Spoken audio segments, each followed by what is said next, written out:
अस्सलामुअलैकुम।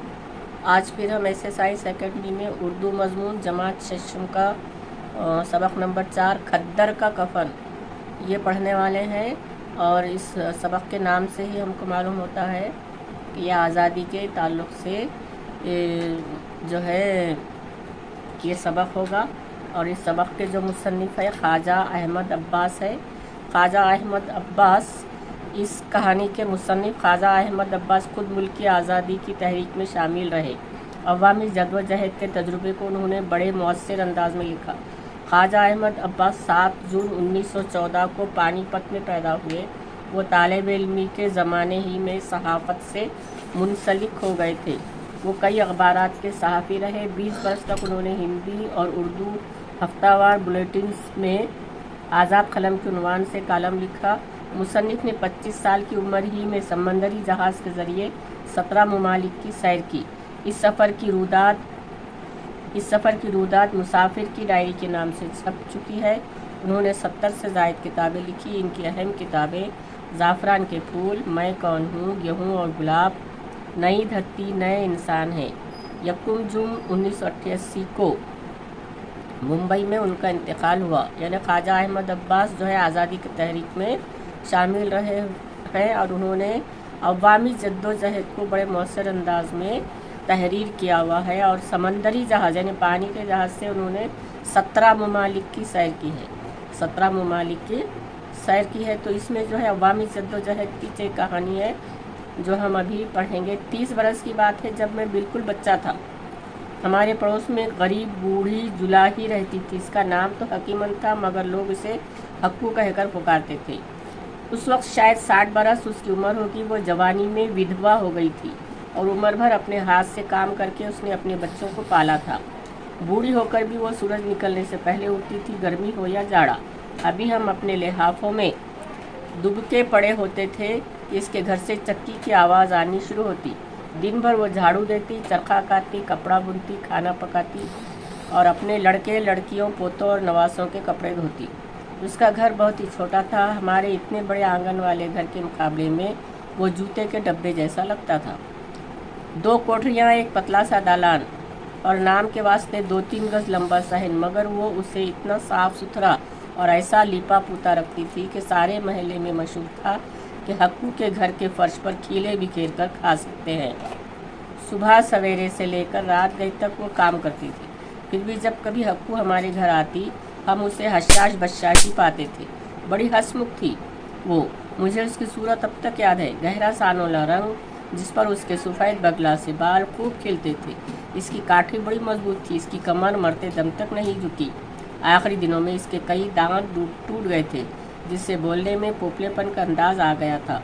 वो हमें जिनों और परियों की कहानियाँ सुनाती। अपना सारा कारोबार खुद चलाती थी। हक्कू पढ़ी लिखी बिल्कुल नहीं थी। उसने औरतों मर्दों की बराबरी का उसूल सुना था।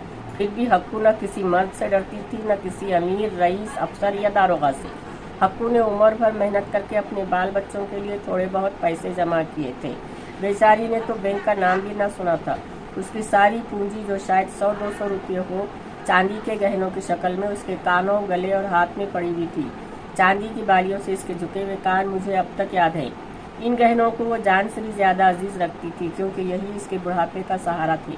मगर एक दिन सब महल्ले वालों ने देखा न हक्कू के कान में बालियाँ हैं, न इसके गले में हंसली और न इसके हाथों में कड़े और चूड़ियाँ। फिर भी इसके चेहरे पर वही पुरानी मुस्कुराहट थी और कमर में नाम को खम नहीं। हुआ ये कि इन दिनों महात्मा गांधी अली बिरादरान के साथ पानीपत आए। हमारे नाना के मकान में उन्होंने तकरीरें की स्वराज के बारे में। हक्कू भी के कोने में बैठी सुनती रही। बाद में चंदा जमा किया गया तो उसने अपना सारा जेवर उतारकर उनकी झोली में डाल दिया। इसकी देखा देखी और औरतों ने भी अपने जेवर उतारकर चंदे में दे दिए। उस दिन से हक्कू हमारे यहाँ आकर नाना से खबरें सुना करती और अक्सर पूछती ये अंग्रेज़ों का राज कब ख़त्म होगा।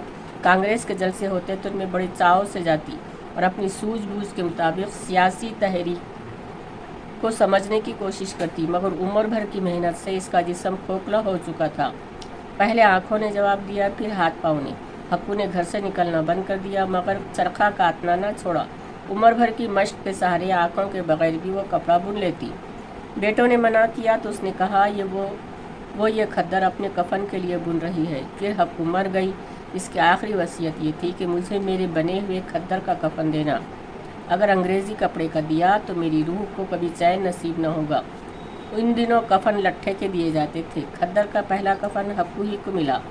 इसका जनाजा उठा तो जनाजे में इसके चंद रिश्तेदार और 2-3 पड़ोसी थे। न जुलूस, न फूल, न झंडे, बस एक खद्दर का कफन।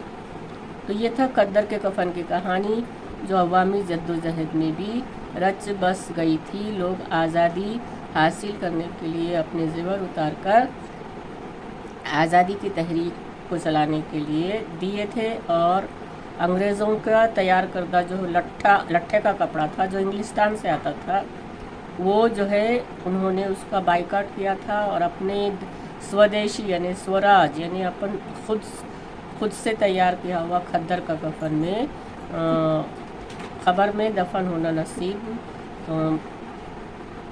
अच्छा महसूस किया। इस तरह की जो है जद्दोजहद से ही जो है 1947 में अवामी जद्दोजहद से यानी हिंदू और मुसलमान, सिख, ईसाई सब ने मिलकर जो है एक आम जद्दोजहद की वजह से जो है हमको 1947 को अंग्रेज़ों ने हमारा मुल्क छोड़ा और हम आज़ाद हुए। ये थी एक आज़ादी के कहानी की एक अवामी। इसमें जो है अल्फाज मानी है खद्दर, हथ करके पर बुना हुआ कपड़ा, खादी जिसको कहते खिले, अनाज के दाने जो बुने जाने पर खिल जाए, मसलन मुरमुरे, पॉपकॉर्न, हशाश बशाश बहुत कुछ, काठी जिस्म की बनावट, हसली, ये पुराने ज़माने का जेवर है जो गले में पहना जाता था। अली बिरादरान मौलाना शौकत अली और मौलाना मोहम्मद अली जौहर, ये 2 भाई थे। उन्होंने आज़ादी की तहरीक में बहुत जोश व खरोश से हिस्सा लिया था, इसलिए इनको अली बिरादरान कहते। पूंजी दौलत, खम झुकाव, लट्ठा एक किस्म का सूती कपड़ा जो इंग्लिस्तान से आता था। और तो ये जो है ये तस्वीर में जो है यहाँ पे महात्मा गांधी दिख रहे हैं और ये दोनों अली बिरादरान, मोहम्मद अली शौकत और मोहम्मद अली जौहर, ये दोनों अली बिरादरान हैं। यहाँ पे महात्मा गांधी ने स्वराज के बारे में तकरीरें की थी और ये हकीमन यहाँ पे बैठी हुई है। यहाँ पे ये गाँव के भी तमाम लोग जो है ये इनकी तकरीर को सुन रहे हैं और सब मुतासिर हुए। हकीमन भी जो है मुतासिर हुई और उसने अपने गले का जेवर उतार कर चंदे की तहरीक में दिया, तो बाकी सब औरतों ने भी गले का जेवर उतार कर उनकी झोली में, चंदे की झोली में डाल कर दिया।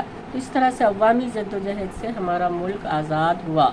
यानी कुछ चंद लोगों की, चंद लीडरों की कोशिशों से नहीं, बल्कि घर घर जो है अवामी जद्दोजहद से जो है हमको आज़ादी हासिल मिली। तो हम आज आज़ाद है और इस आज़ादी की हिफाजत करना हमारा फ़र्ज़ है। अस्सलाम वालेकुम, अल्लाह हाफिज़। आगे के वीडियो में हम सवाल जवाब देखेंगे।